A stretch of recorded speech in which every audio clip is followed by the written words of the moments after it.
Hi, I'm Jason, and welcome back to Community Design Review, where we look at some of the best custom cards from the custommagic subreddit. For our shoutout this week, we have Boo, 2 and a blue for a sorcery. Put target creature on top of its owner's library with Jump Scare. Reveal the spirit card from your hand. A Jump Scare reads, as long as a creature is attacking you alone, you may cast the spell for its Jump Scare cost rather than its mana cost, and as though it had Flash. Now, getting to cast this card with Flash and without paying its mana cost is pretty good, but seeing as it's ridiculously narrow to do that, it's probably okay all around. My main concern with this is how much design space there is for the ability overall. How many cards can you design that's going to be relevant as a sorcery, but is also going to be relevant with a single creature attacking you? Probably a handful, but I'm just not sure what they would look like. For our first meme of the week, we have WotC template card. 1 and 1 of each of the 3 colors of magic that actually matter. For an instant, stop opponent's thing, get value, make opponents sad. Doesn't really seem all that revolutionary, pretty standard nowadays, honestly. For our second meme of the week, we have Upheaval's younger brother, Downheaval. 4 blue for an instant, each player manifests their hand. While this is essentially just Awaken the Erstwhile, I do like all the synergies you can get with Kadena and other morph payoffs. And it plays pretty well with our number 1 card for this week, but we'll get to that later. Number 5 this week, we have one of the most interesting cards I have ever seen, Spearpoint Peak. It is an artifact land equipment. It has tap to add a colorless,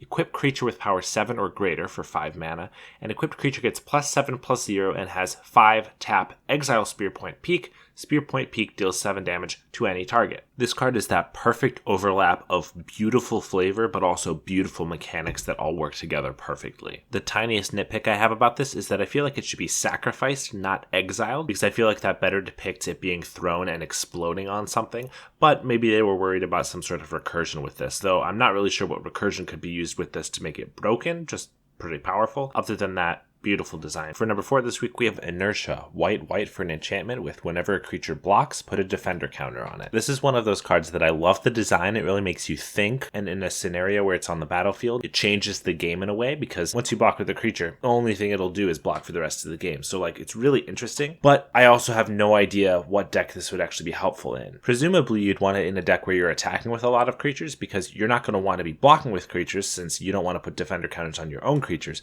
But in that case, if you're on the offensive most of the game anyway, then the opponent's creatures having defender isn't really that relevant for most of the game. In limited, this would be heinous. I can't imagine this in a standard type deck, and in commander maybe it could do something, but generally people have high enough life totals they don't have to block if they don't want to, and the board gets wiped often enough that it's really not a big deal if a creature gets a defender counter. For number 3 this week, we have Steal the Show. Red for an instant, gain control of target creature spell. When that creature enters the battlefield, its owner gains control of it. The main intent of this card is to steal ETB triggers from your opponent's creatures, which I think is a really cool design. When that creature enters the battlefield, there will be a delayed trigger from Steal the Show, which will give you an opportunity to sacrifice the creature as well, making this card even more powerful because you can negate your opponent's creature entirely while gaining all of the ETB effects from it, and any bonuses from the sacrifice outlet you're using. With all that utility, I think this card should maybe cost 3 mana, but I really don't think it needs double red, as I would love to see this in a Jund sacrifice deck. Maybe in Historic, for example. Now, that might seem kind of expensive for a pretty niche effect, but when you consider the fact that with any sacrifice outlet, this essentially becomes Essence Scatter, I think it's reasonable to bump it up a little bit. Continuing the reoccurring theme we've had of blue mana equals continuing effects on a card that also has red mana for temporary effects, we have Active Imagination. 4 blue for an enchantment. Play with the top card of your library revealed. You may play lands and cast spells from the top of your library, and dash 2 in a red. So it's basically Future Sight with an option to cast it for cheaper, but bouncing it back to your hand at end of turn. The main comment I have about this card is I'm not really sure when you'd want to use the dash ability very often. If you put it in a deck where you play both blue and red, you'd often just want to cast it for 6 mana, and maybe if you think you're dead on board, you can cast it for 3 to make sure you have as much mana as possible to try to keep yourself alive for that turn, which is definitely acceptable. But I'm not sure if there's any deck you'd want to put it in with just the intention of casting it for red, where you'd be happy to pay 3 mana to cast it every single turn. Experimental Frenzy was a fine card in a lot of mono-red burn decks, and it came with the cost of not casting spells from your hand, but if it had a cost of paying 3 mana every single turn to use it, I don't think it would see any play. But as mentioned in CDR number 16, I really like this use of blue and red on the same card. And number 1 for this week is everybody's favorite game to watch on Twitch right now, Among Us. 3 black for an enchantment. When Among Us enters the battlefield, each player manifests a card from the top of their library. And Will of the Council, whenever a face-down creature dies, each player votes for a face-down permanent.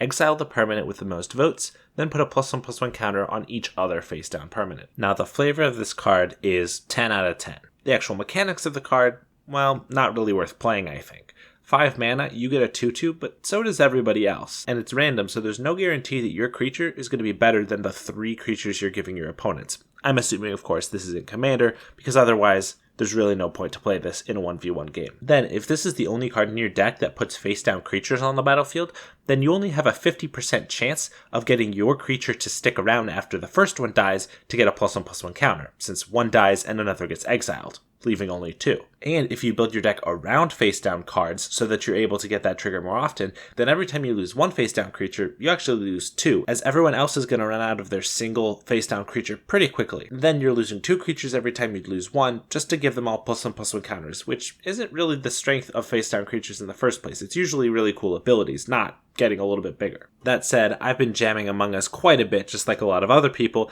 and this card very well embodies what that game is. If you enjoyed this video, be sure to like, subscribe, and let us know what you think of the custom cards that we reviewed this week. Thanks for watching.